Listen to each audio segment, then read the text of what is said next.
Hello and welcome to Gardener's World. Yes, it's me. Monty's having a well-earned rest, so I've got you for a whole hour and I'm looking forward to it.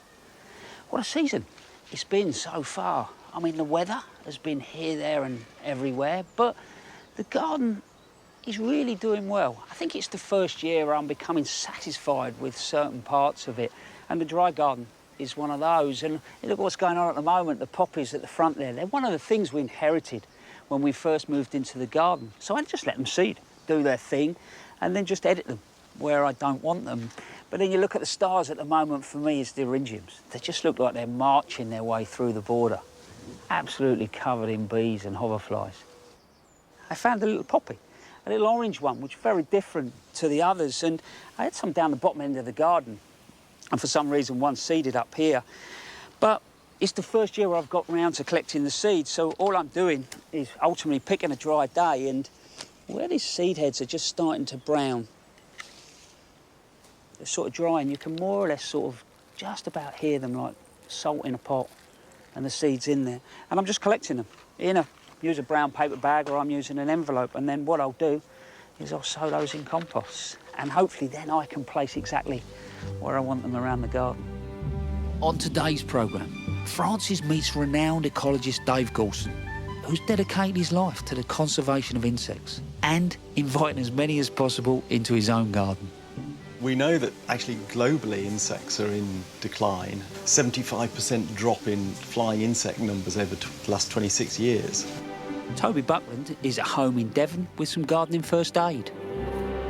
Now this is a Pittosporum Tom Thumb. It should be like an evergreen tuffet, a perfect dome, but it's fixable. And I'll be making some changes to my meadow.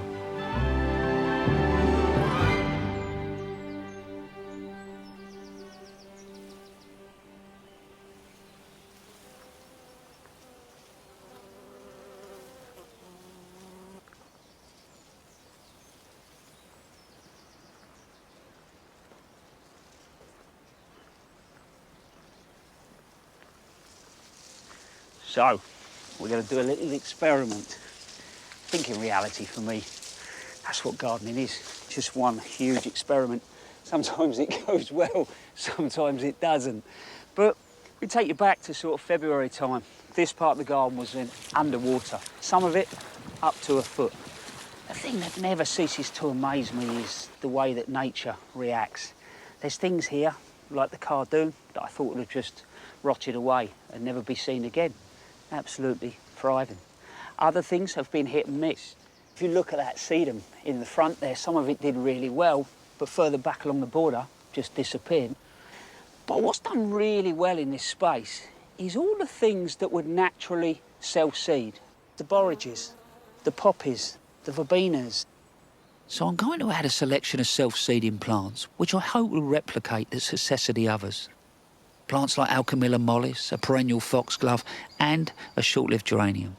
They'll add height, texture and colour around the quince tree. Don't rush it, place them, go in, sleep on it, come back out and check it in the morning. But I think that's looking all right. So, let's get them in. So the first one, Geranium palmatum, and it is a bit of a gamble. I'd have probably grown it in a pot and put it in a sheltered position through the winter. But I want to give it a go because if it self-seeds and it does it well, it's an amazing plant. What I am going to do, because of the time of year, is just give everything a really good soaking. So, put some manure in, work that in a little bit. That'll help hold that moisture in. But that's quite free draining. There's some gravel in there. If you are going to plant this plant, don't be too tidy with it. And what I mean by that is don't go trimming off any of these lower leaves. If you have to, maybe only about halfway down, because what you'll find is because it grows from quite a tight root system, it gets quite tall quite quickly and can rock, and then it really won't like that. So what those leaves do, and the stems, they work as like a little support system. It'll now get up to about 1 metre, lovely sort of rich pink flower against that beautiful sort of palmate leaf. Fantastic. So, next, Digitalis lutea, which is a foxglove. You're probably looking at it and going, actually, Frosty, where's all the flower? Where's all the flower? And in reality, yeah, plant doesn't look the best, but look at all the seeds I've got. Incredible amount of seeds. And the flower, I've just got a few there. Just a few. Digitalis lutea bears slender spikes of pale yellow flowers. It is longer lived than most and thrives in sun or shade. All I might do, actually, later on, is just put a couple of canes in and just tie it in, just to help support it through the next few weeks. So, let's get the Alchemilla mollisson. Good go-to get out of jail plant. This is not too bad. These were just plants that I lifted from the garden last year, so that's not in bad condition.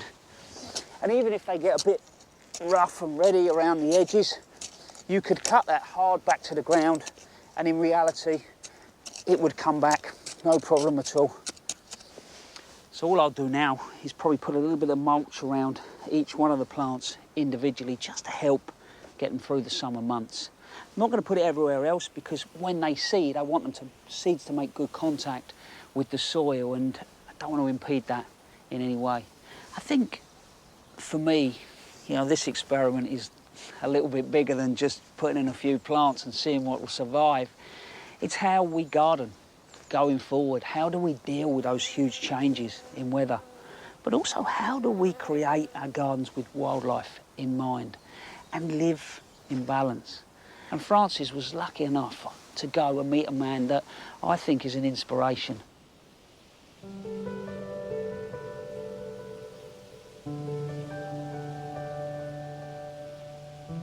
Even on a blustery day, this garden is very busy. There are bees buzzing, butterflies flying all over, and creepy crawlies scurrying through the grass. It's because this garden is the garden of Dave Goulson, a professor of biological science, an author, and an all-round expert on bees. His mission is to attract as many different insects to his garden as possible, to try and help offset the alarming drop in their numbers as a whole. So Dave, tell me about the state of insects in this country.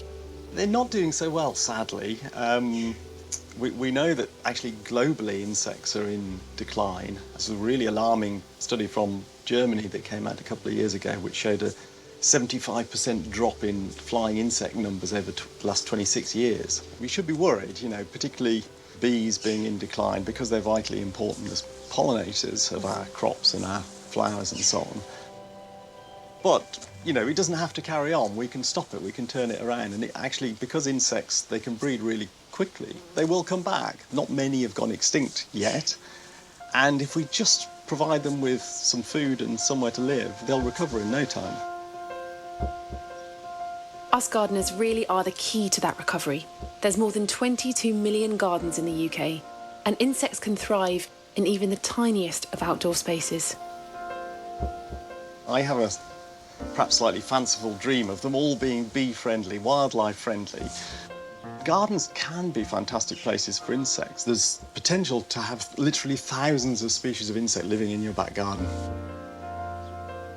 Well, can you talk me through some of the things that gardeners can do to actively help the lives of insects? The most obvious thing really is don't spray pesticides in your garden. There's no point in, you can't have an insect-friendly garden if it's full of poison. So skip the pesticides, really simple thing, and plant lots of insect-friendly flowers, and insects will appear as if by magic. It's amazing. Just, you know, one lavender bush in a pot on a balcony, and somehow the bees will sniff it out.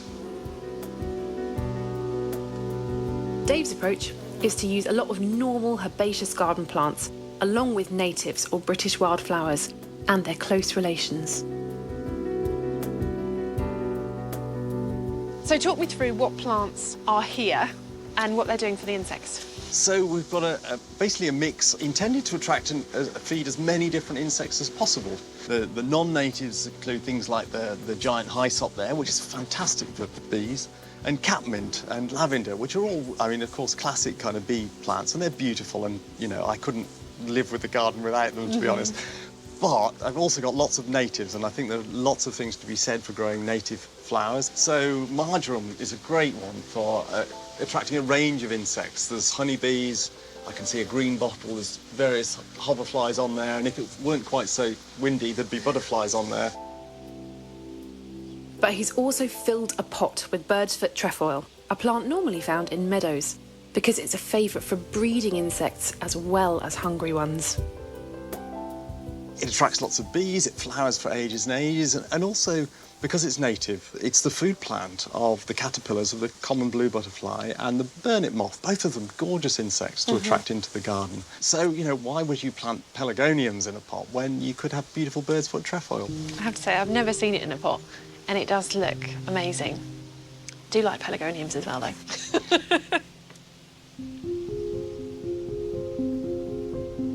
The key is having a combination.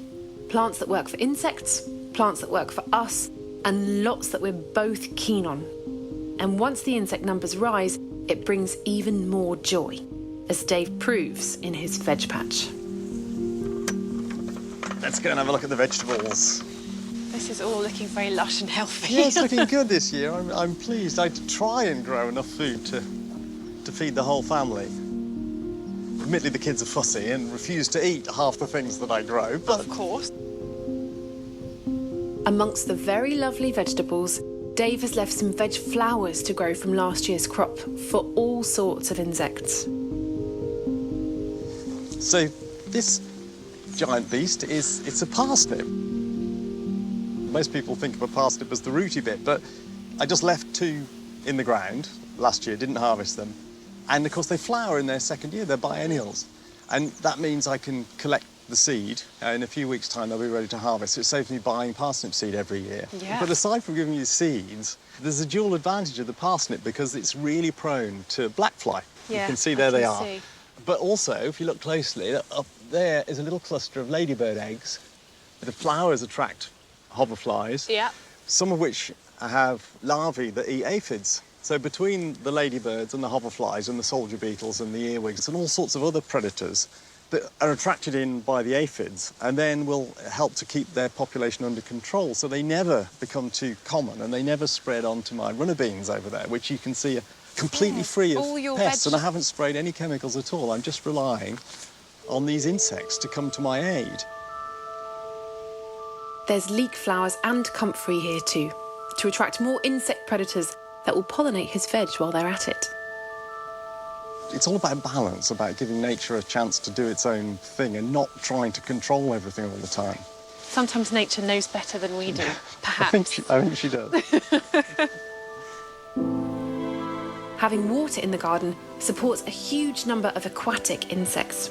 But probably the easiest thing that we can all do to help involves the lawn. I would feel slightly stupid doing this. I don't know why. I've done it thousands of times. It's graceful. This old lawn is mowed just once a year, and lots of insects have moved in. So let's have a look what we've got in here. Look at this. Oh, wow. It's just kind of alive with little moths. So this is a green shield bug, a fully grown one. These are rather handsome. Here we have a swollen-thighed flower beetle. It's fairly obvious why it's called a swollen-thighed flower beetle, because it has these... Thunder thighs. Yeah, it's like the Chris Hoy of the beetle world. This is a lacewing. These are beautiful insects, a lovely kind of lime green colour, and the larvae are voracious aphid predators. They have these big curved scimitar kind of jaws. They stab into the aphids and suck the juice out of them and then leave this kind of shriveled husk behind. Nice. Yeah, lovely. For something so beautiful. The insect world is charming. All these insects are here because of the longer grass. If this was mown like a traditional lawn, you'd have almost none of this insect life. Because Yeah. every time you mow, you go through, not only do you get rid of all the vegetation, but you actually suck up and macerate all the poor insects. In long grass, if you leave it, you get all sorts of stuff. Plus the seeds then provide food for birds later in the year and voles, and there's a whole kind of ecosystem springs into life Absolutely. just by stopping mowing your lawn. Even leaving a little patch at the end of your garden would do. So actually, Gardening for insects is really easy. It involves stepping back, stopping mowing the lawn, stopping spraying pesticides, and giving things a chance to recover. By doing a little bit less, us gardeners can do so much more to turn the tide on declining insects.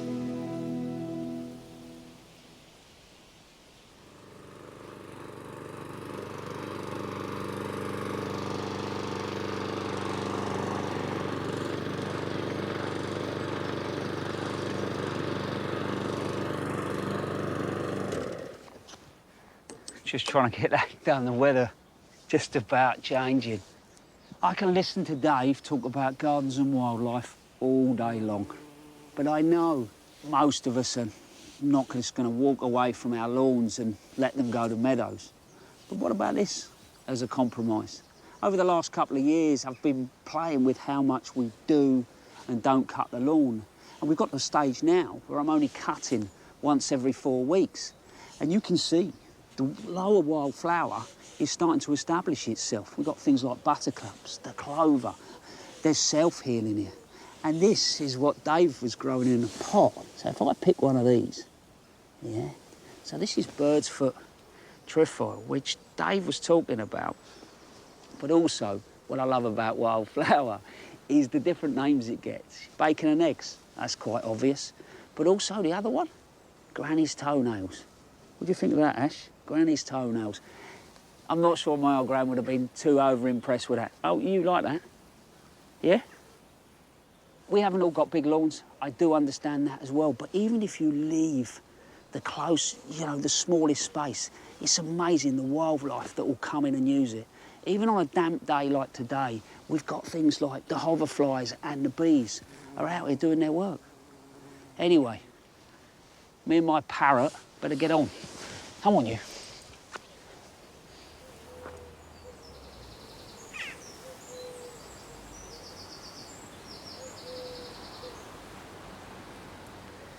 Now we've got the first of your home videos, and it's from a young lady from Surrey who does love a cut flower.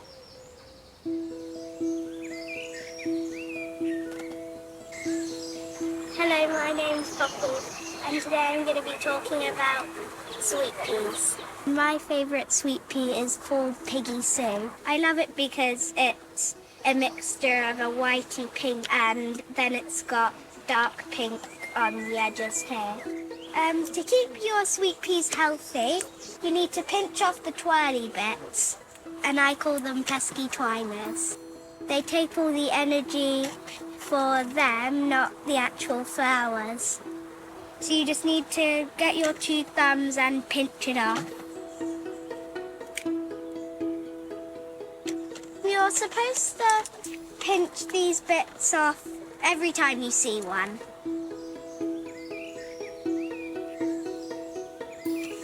The more you pick your sweet peas, the more sweet peas you get. Some of these have long stems.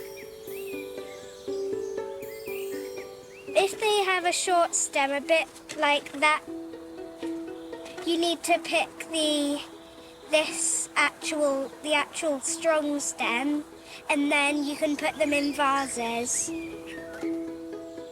All these sweet peas smell amazing, especially this one. But this one doesn't really smell of much. You might have better noses than me.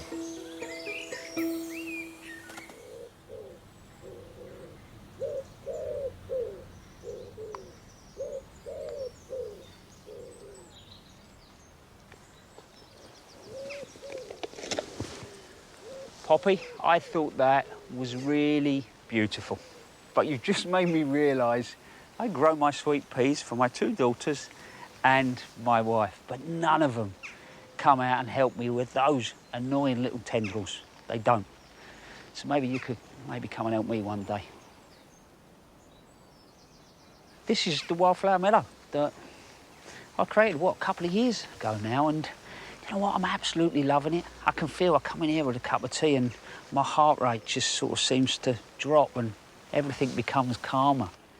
I love the way that it's evolving and changing. I go back 12 months ago, the oxeye daisies were all over and you looked like they were just going to run riot. And this year, the wild carrot is really coming to the fore, but it will keep evolving and changing over the years. And what I'm starting to do now is just come in and do a little bit of editing. And what I mean by that is just things that I get a little bit worried about that might take over.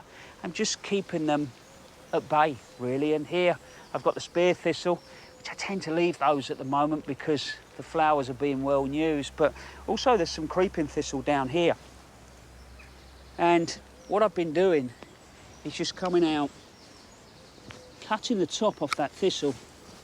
What I'm going to do is just clear off that grasses so I can see, and then just take a little bulb planter and then just put it on the top and working that down, trying to get the root out. There you go. That comes out. And that just leaves me with a hole. So I've got rid of the thistle. And then I've slowly been adding, well, to be fair, various different wild flowers that I've been growing from seed. I grow them on. I grow them in, 9-centimetre pots. And then I've just been plug planting them through the meadows. And I'm doing it, I suppose, to add diversity. And diversity for wildlife. And this common teasel's been added for one reason. There's a tree up there that's got one dead branch on it. And every day we've had a goldfinch coming out, singing its heart out. And I think it's more or less saying, Adam, please can you add something to your meadow that I can go and enjoy. So this teasel is for that goldfinch. So all I do next is just ease the roots a bit on the teasel and just work it into the hole. And all I do is just give that a little bit of watering in. And because they're biennials, what they'll do is they'll slowly seed about. But it does mean this winter I'll have some very happy goldfinches.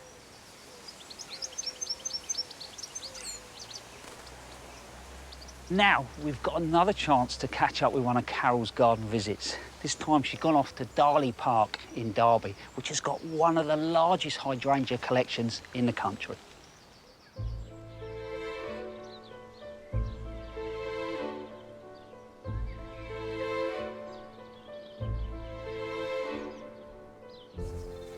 Hydrangeas tend to have this musty, old-fashioned image. We can all remember them from our childhood. Great shrubs outside people's front doors or around the back of the house. But in recent years, there's been an enormous resurgence of interest in them, and no wonder.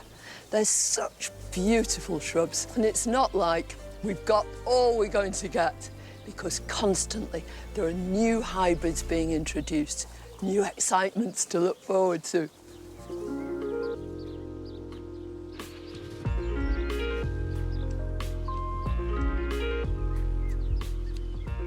This is the most familiar kind of hydrangea. We call them mop heads. No wonder, with these great spheres of flower. They're one half of a group called macrophyllars. Where I come from, in Devon, they call them changeables, and that's because these colours change all the time according to the sort of soil they're growing in. This one is really pink, truly pink. In fact, you'll find most of the mop heads here are pink. The soil here is on the alkaline side. It's only when you get acid conditions prevailing that you get truly blue flowers. But whatever colour they are, they're utterly gorgeous. The other half of the macrophylla family are these lace caps. Around the edge of each flower head is this big circle of sterile flowers. Nothing going on here, but they're like flags that wave and bring in the insects. And this is what they bring them into, an absolute myriad of tiny, tiny little flowers. For some unknown reason, they're not as popular as mop heads, and yet I think that they're so elegant, so graceful, and these flowers are absolutely exquisite.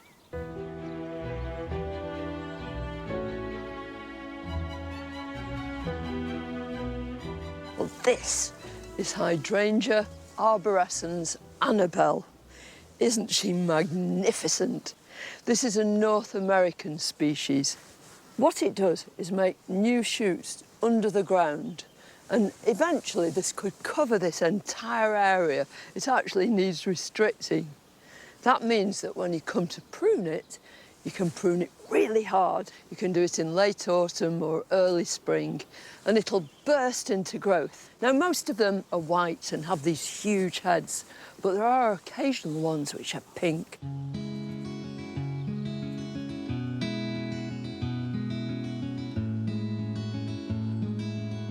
One of the hydrangeas that us gardeners are learning to love more and more is this. It's Hydrangea paniculata. It's an Asian species, and it gets its name because of these panicles, these sort of cones of flower. It's an incredibly elegant sort of plant. That's because lots and lots of the flowers are tiny, and then above them all are these gorgeous sterile flowers. So the plant is very, very visible, and yet at the same time it's open and airy. But not all Hydrangea paniculatas have this same form. In some cultivars, this panicle is composed totally of sterile flowers, so they're much more voluminous. Cultivation for these, as for all hydrangeas, is very, very similar. What they like is moist soil, but even if you've got dryish soil, incorporate loads and loads of organic matter.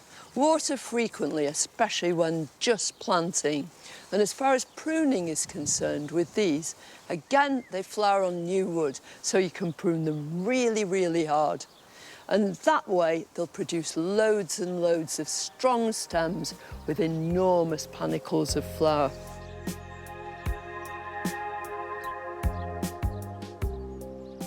It's difficult to choose a favourite hydrangea, but over the years, there are a few of them that I've come to really love. Hydrangea macrophylla Lady in Red is certainly out of the ordinary, with its cherry red sterile flowers with unusually pointed ends. Hydrangea serrata is a whole separate species. It has bright blue flowers which fade through lilac and then deepen again. And the whole bush is just so dainty, so pretty. I really want one in my garden. I've fallen for Hydrangea macrophylla salsa.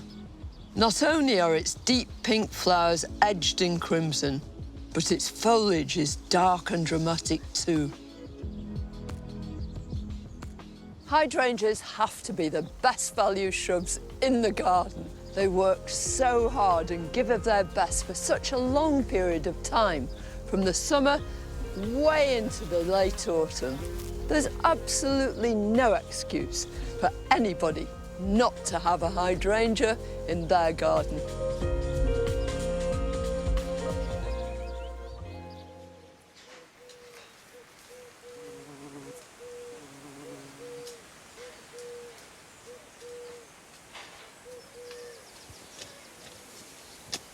I've got to share something with you now, which is very personal to me. I think I've got a bit of an obsession, with hydrangeas. Partly because of that diversity of where they can grow, their flower types, their foliages, their stems. They really can bring something to every garden. So this is Hydrangea paniculata Little Lime. The flowers are lime green to begin with, fading to white, and then pink in the autumn. And what's lovely about this is it won't get too big. We'll go about 1 metre, 1.2 metres, something like this. But what I do love about this type is the fact that they flower, on the new growth, which means you can cut it quite hard back, and because it flowers on those tips, I'm never going to lose a season's growth. But when it comes to prepping, make sure, especially in my clay soil, that they go in a square hole. And I know that might sound a bit strange. The reason being is that there's quite a lot of clay in my soil, and if I dig just a round hole and I don't make it too big, all I'm doing is digging myself a slightly sort of bigger pot, which means the roots will go round and they'll keep growing round in circles. If I dig a square hole, ultimately those roots are going to get to a corner and then they'll really start to break out and establish that plant in the ground. The hole's about twice the size of the pot. This will go well in sun, it'll go well in semi-shade, and because of the size of it, it would work well in a container, you know, on a pot. But what I am doing as well this time of year, because, you know, of our weather and not having a lot of rain, is putting an extra bit of organic matter into the hole. And that organic matter here is just manure, but you might have your own compost or even buy some manure, you know, from the garden centre. Let's just see what this root system's like on this pot. Actually, it's not bad at all. What you don't want, you know, when you take a shrub out, if the roots are going round and round and it's pot bound. So I've just loosened those up and then just put that in the hole.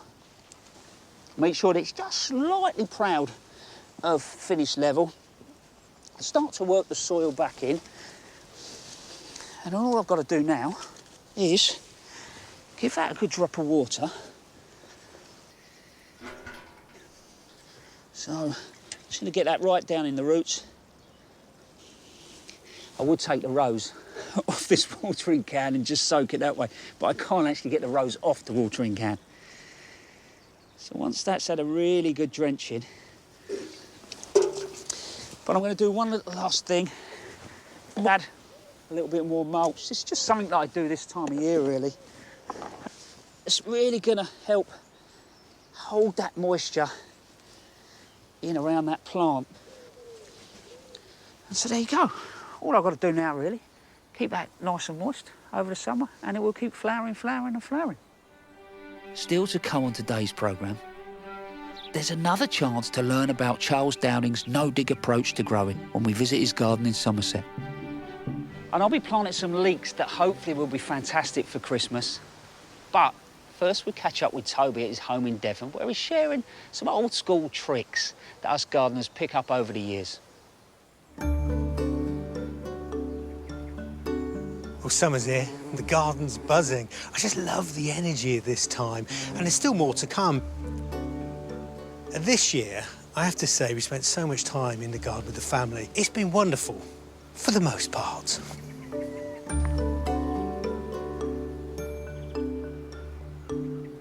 For my kids, this garden is a leisure centre, their dojo.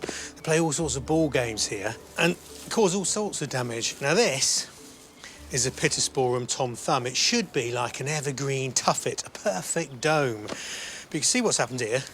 A basketball has been slam dunked into the centre, and now it has, well, what's best described as an unfashionably wide parting.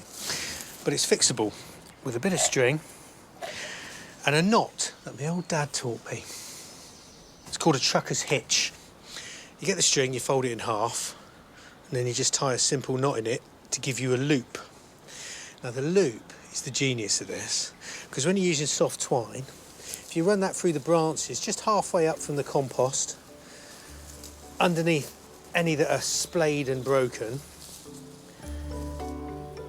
put the end through the loop, and you see, as I tighten, just gently, all the stems get pulled back up into the centre of the plant.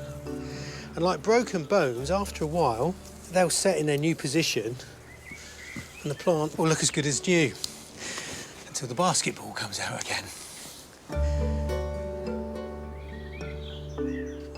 But tying up with string isn't the only way to get plants to grow in the direction you want. You see this lemon tree? It's a bit bare on one side. That's because at the start of lockdown, I moved it from my greenhouse and put it into a container. And where the stems sat at the back of the greenhouse against the wall, well, they're bare.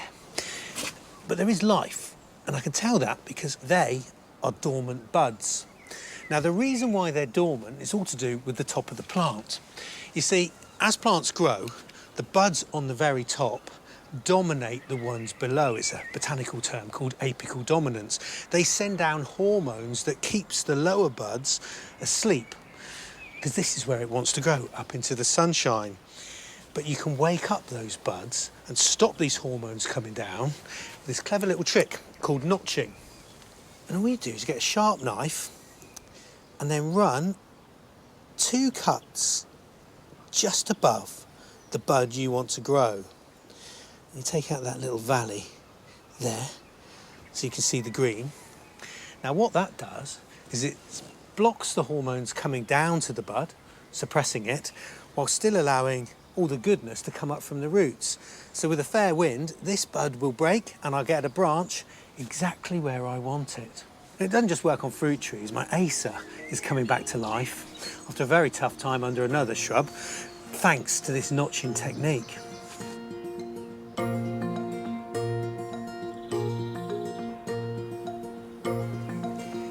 One thing I have noticed with the family spending more time in the garden is how the taller members of the Buckland clan are catching their heads on this branch. Now, admittedly, this birch tree, it is planted right next to the garden path, and as the summer growth really gets going, this is going to bend down and become even more in the way. Now, notching is a technique to get buds to grow where you want them. There's another technique called nicking that will inhibit the growth of a branch like this. Now, it's the same thing, really, but instead of cutting above the bud, or the branch in this case, I'm going to put a little slither below it. Now that maintains the buds and the apical dominance from the top of the tree, but hinders the goodness coming up from the roots, which really does put the mockers on this branch altogether. It just keeps it the same. So a little nick like that makes all the difference. It can stop branches like these growing into the fence, branches like this one growing across the path.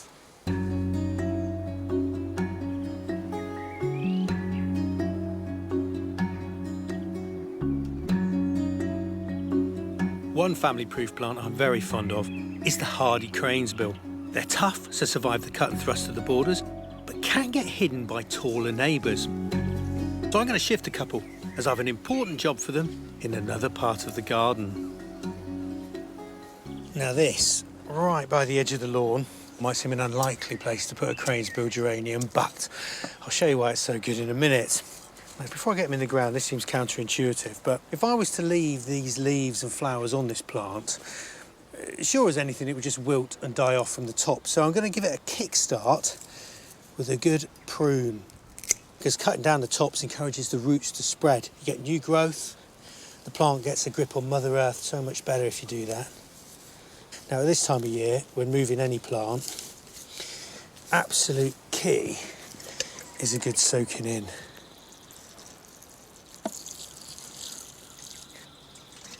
Now, the reason why I like cranesbills around the edge of my lawn is because not only can you see them and celebrate their lovely flowers, they are so robust and they save me a job that I don't like doing.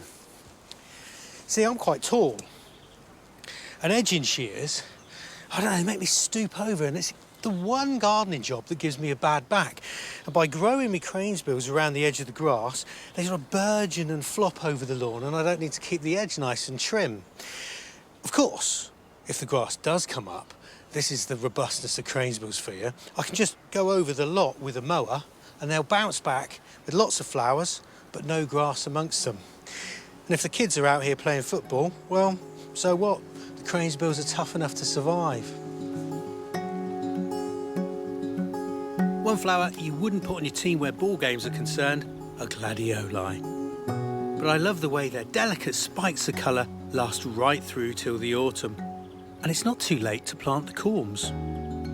What I do is when they arrive, I put them into multi-purpose compost, get them straight out of the plastic bags because they sweat inside those. And in this dry compost, but basically they don't shoot, but they do, you can see, produce roots, which means they're ready to rocket away as soon as they're in the ground.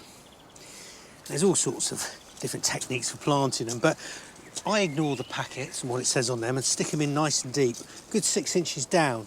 That's because when they're grown well, their foliage is like a great big spinnaker. It's like a sail that will rock around in the breeze. And if you plant them deep, they're anchored and then they don't need staking.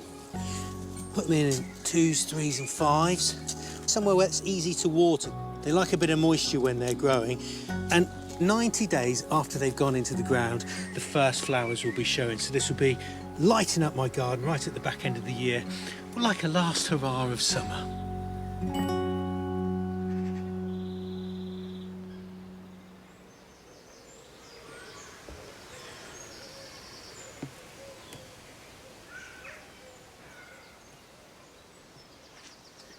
Lovely to see Toby.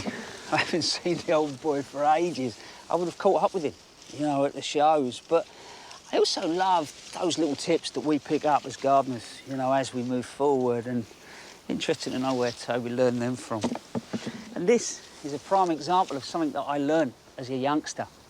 I came out the other day and the trees with the wind were wrapping around, and you can see it's really laden with fruit, and I was getting a bit scared that something was going to snap. If I pick these branches up, they feel heavy, which makes the tree very vulnerable. I'm thinning them out for that exactly, to sort of take that weight out of the tree. But also, if I leave all those apples, yeah, they'll look lovely, but they won't really form into a fantastic crop of good-sized apples. So the reason I'm doing it, leaving them really in pairs. I said pairs of apples, not pears, all right? Before you say anything to me. I'm leaving them in pairs and then they'll form into a decent crop, you know? And that's the reason you do it. I think sometimes it feels overcomplicated when you pick up a book and you look at fruit and pruning fruit. In reality, when it comes to sort of standard fruit, most of that formative pruning normally goes on through the winter months. But, you know, instead of trying to get your head around all this and that and whatever, what you're really looking to do is create an open goblet shape. And I've always got in the back of my head, the old gardener's been have to throw a cap up through the middle and it comes back down. You know, you've pruned it well. And that is one of the wonderful things about gardening is, you know, everybody's always got a wise word, but there are so many different ways to garden. And we've got another chance to catch up with Charles Dowding, who's got a really fascinating approach to veg gardening.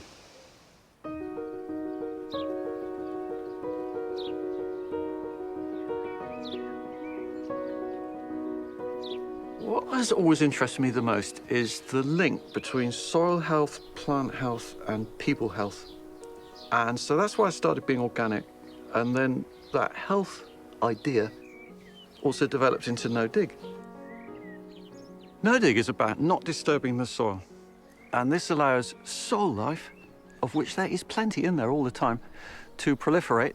And if we feed that soil life with organic mulches on top, soil life comes up looking for food, and you get a hive of activity in the soil, which can then work with plant roots to make nutrients and moisture available. When soil is dug, cultivated, rotivated, the matrix of structure is broken. With No Dig, the structure is firm, it's not disturbed, but you actually get better drainage because you've left the beautiful matrix of holes made by soil life, and water can percolate as well as roots going through that matrix structure to bring water up again.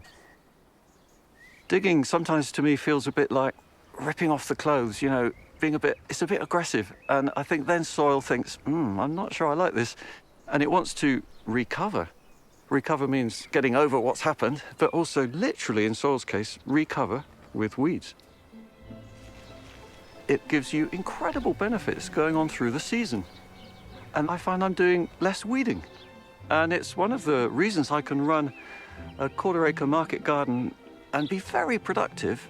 There's really very little weeding to do. The undisturbed soil with its compost mulch stays clean.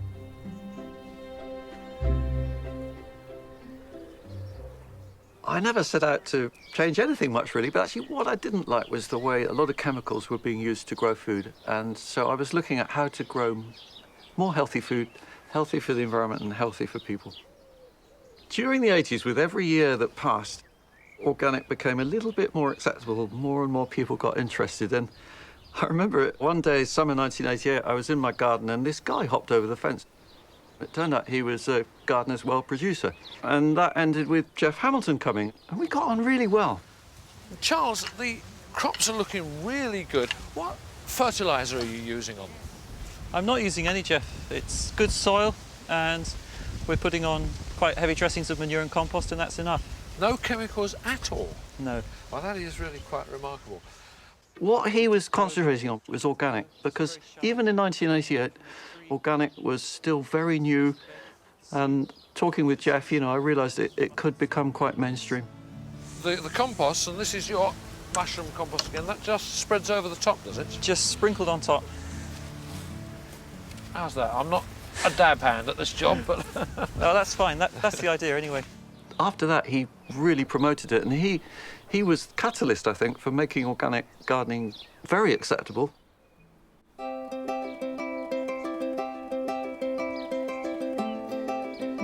Starting out depends what you've got, particularly in the way of weeds. I would say on the whole, if you've got a lot of weeds, actually, that's not a bad sign. You know, weeds don't grow on barren soil or in poor conditions. It's really straightforward to begin. You can just make a bed on the weeds, the grass, whatever it might be that you have, put down a frame and fill it with compost. And the compost you use will exclude the light from the weeds, and so you haven't got to worry about removing turf or scarifying the ground in any way, removing anything that's there. I like to keep the finest compost I have for the surface layer, and that means I've got a good surface for sowing and planting, and it's ideal really if it's a little bit dry. In my case, I'm using mushroom compost. Bulk compost from the supermarket and big bags would be suitable as well, and you can sow and plant into that straight away. So that gives you a lovely sense of completion. You know, it's a one afternoon project, if you like.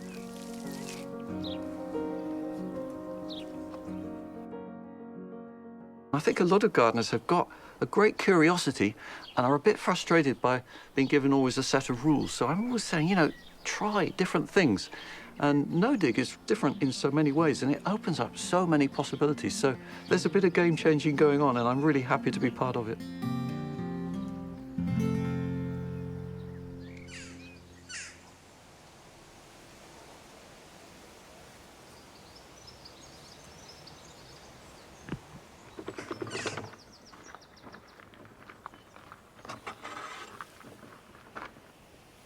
Hey, fascinating, really was. Charles, the only problem I've got with no-dig is that if I'm really fed up, I love digging. But that said, I've watched that, and I think next year, I'm with you. I'm going to experiment, and I'm going to turn this area into a no-dig garden. But that's next year. At the moment, I'm just taking out the broad beans, which have finished. We've had some decent feeds off them. Some of them are a bit mixed, really, in reality. But time now to sort of put the next crop in. I suppose one of the things to chat about at the moment is crop rotation. I think so if you're, you know, starting gardening, first thing I would say about crop rotation is try not to get too hung up on it. You know, I use it as a guide, and in reality, what you're looking to do really is not put the same crop in that same piece of ground. That's the simplest way to explain it. Why do we use crop rotation? Really, it's because if you do start putting the same thing in the ground year after year, you know, and there's a problem and a disease, that will be in the ground and that will start affecting your crops big time. But also the beneficial part of doing crop rotation is that actually you can leave certain nutrients, you know, supplied by one crop will help another crop. So I am going to prep this, and I'm going to put leeks in here, and they tend to be quite hungry. And I'm just going to get some manure and work that in. And say this is just horse manure, but any good organic matter that you could work into the soil.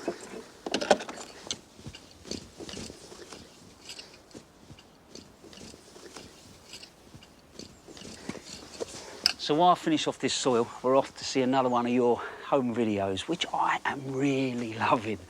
We're going to meet Becky Taylor, and she's come up with a nifty idea how to tie your tomatoes.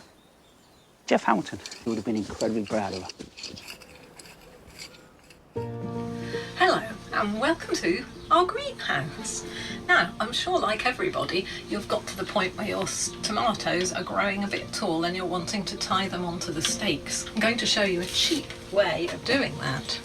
Take an old pair of tights, cut the leg, and cut off a nice evenly widthed piece of leg. When you've done that, you pull it out and stretch it a bit, double it over, and then you've also got, from the garden, anywhere really, a stick. You just need to make a little stick about so long, and that's all you need. And now I'm going to tie this in up here, going first of all round the plant, threading it through the loop behind. That makes a nice little bit of padding against the stick. And then through it again on the other side. Then take your little toggle and thread that through the little bit that's looped. Twist it twice, and there you have it.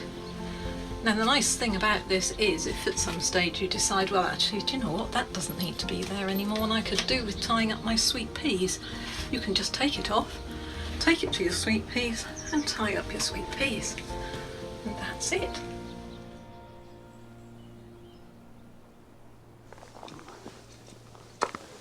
Becky, I think that's a wonderful idea, I really do.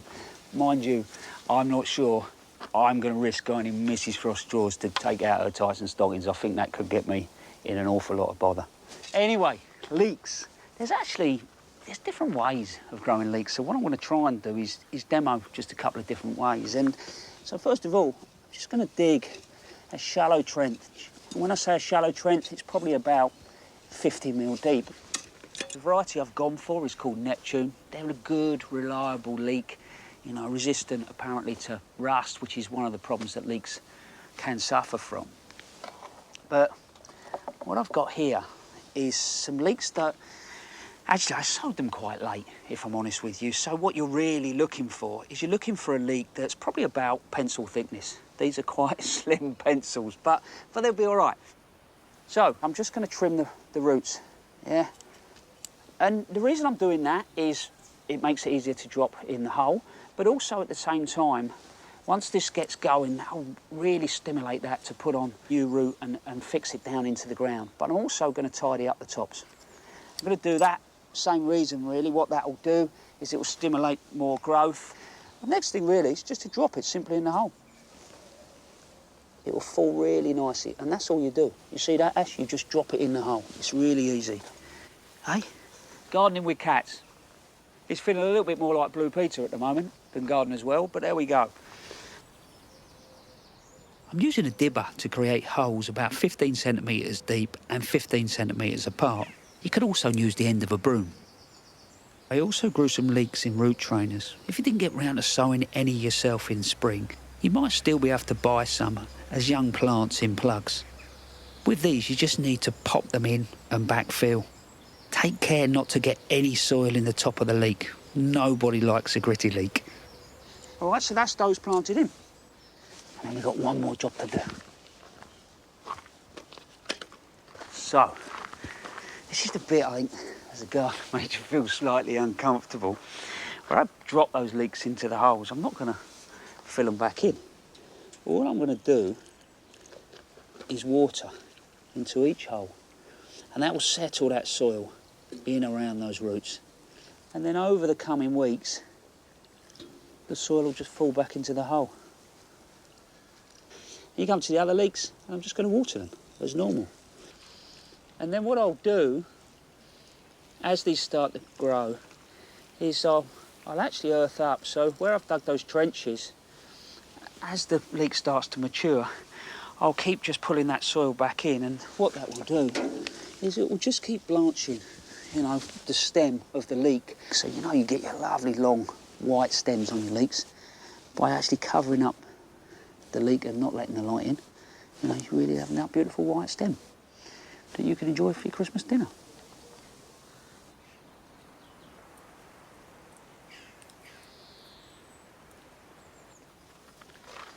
So now we've got another one of those wonderful home videos, and this one's from Khalid from Edenbridge in Kent, and he's showing us how he's growing strawberries in his garden.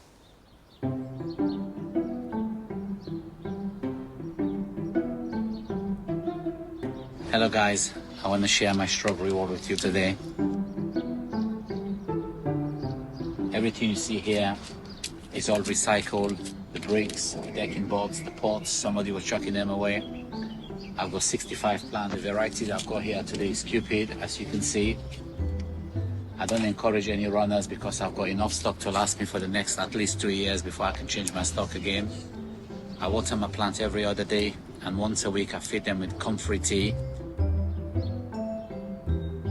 As you can see, they're doing very well. I've got some very big strawberries, and as you can see, it doesn't take any space at all. I hope you guys would be inspired by what I've got here, and thank you for watching.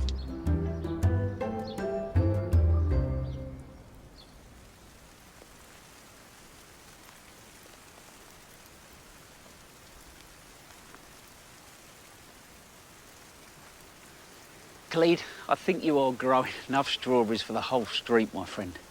But I thought the way that you're covering the wall was absolutely brilliant.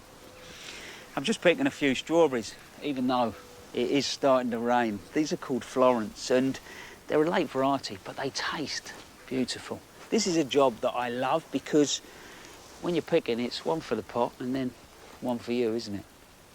Anyway, this is a job that I love, but here's a few for you for the weekend, if you fancy it.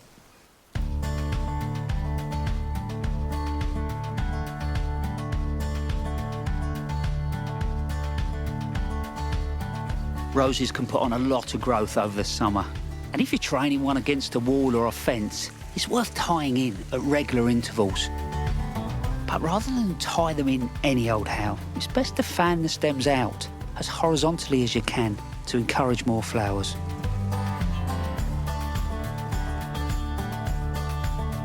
If you haven't got round to sowing any kale yet, it's not too late. It's easy to grow and could give you a fresh supply of leaves right through to the spring. I like to start mine off in modules filled with peat-free compost. The seeds are easy to handle. I tend to sprinkle a few at a time in each compartment. Cover with compost, then gently water. There's no need to provide any heat. Germination takes a matter of days. July is a month to give a well-established wisteria a summer haircut. This will help keep it under control and, with any luck, produce a better display of flowers next year. Take each piece of whippy young growth and, starting from the old wood, count out to 7 buds before making a snip. Take your time if you're dealing with a mature plant. You may need to get the ladders out.